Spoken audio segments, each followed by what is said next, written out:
Hello friends, and welcome back to Webronaq.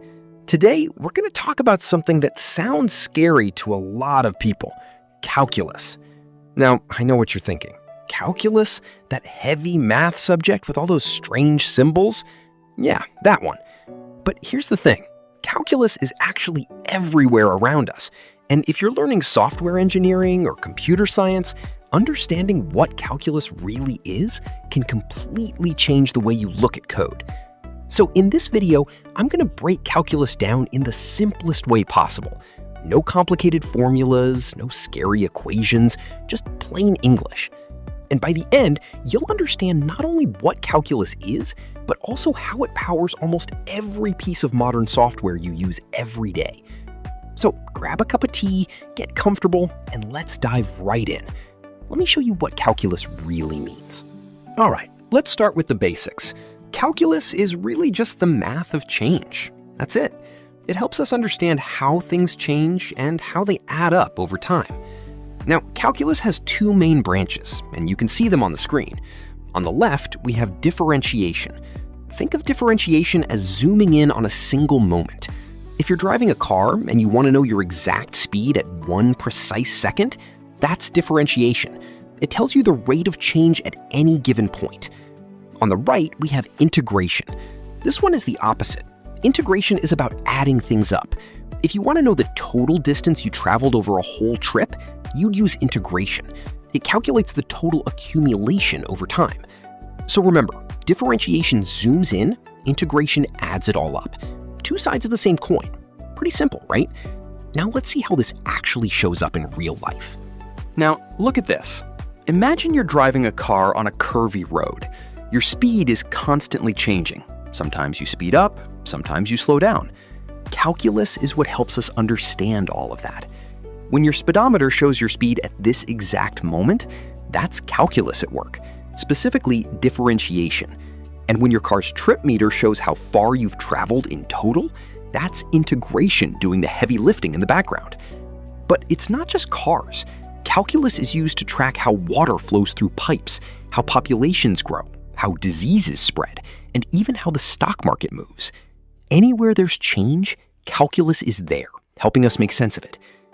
So now that you've seen calculus in the real world, let me show you where it gets really exciting, in the world of software engineering. Okay, so here's where things get interesting. You might be wondering, what does all this math have to do with writing code? Well, more than you'd think. Look at this image. On one side, we have calculus, those equations and curves you see in textbooks. On the other side, we have code, the actual programs that run on your computer or phone. And in the middle, there's a bridge connecting them. That bridge is software engineering. Every time a developer writes code to solve a real-world problem, whether it's predicting the weather, animating a character, or training an AI, they're often using calculus concepts under the hood. You don't always see it directly in the code, but it's there, working behind the scenes. Calculus gives programmers the tools to describe change, motion, and patterns in a way that computers can understand. And that's a really powerful thing. Now, let me show you some specific examples where this actually happens. All right, let's talk about one of the coolest places calculus shows up, computer graphics and animation. Ever watched a Pixar movie and wondered how those smooth animations are made? Or played a video game with stunning 3D visuals? Calculus is doing a lot of the work there. When animators create smooth curves for a character's movement, they use something called Bezier curves, which are built on calculus.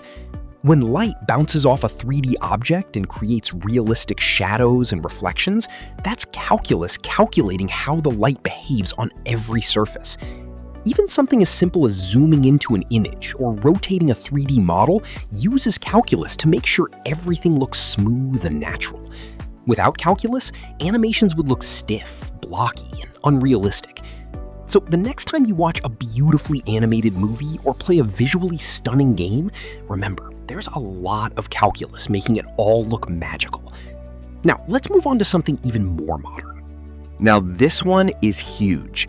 If you've been hearing about artificial intelligence and machine learning everywhere, and trust me, you have, Calculus is literally the engine behind all of it. Look at the screen.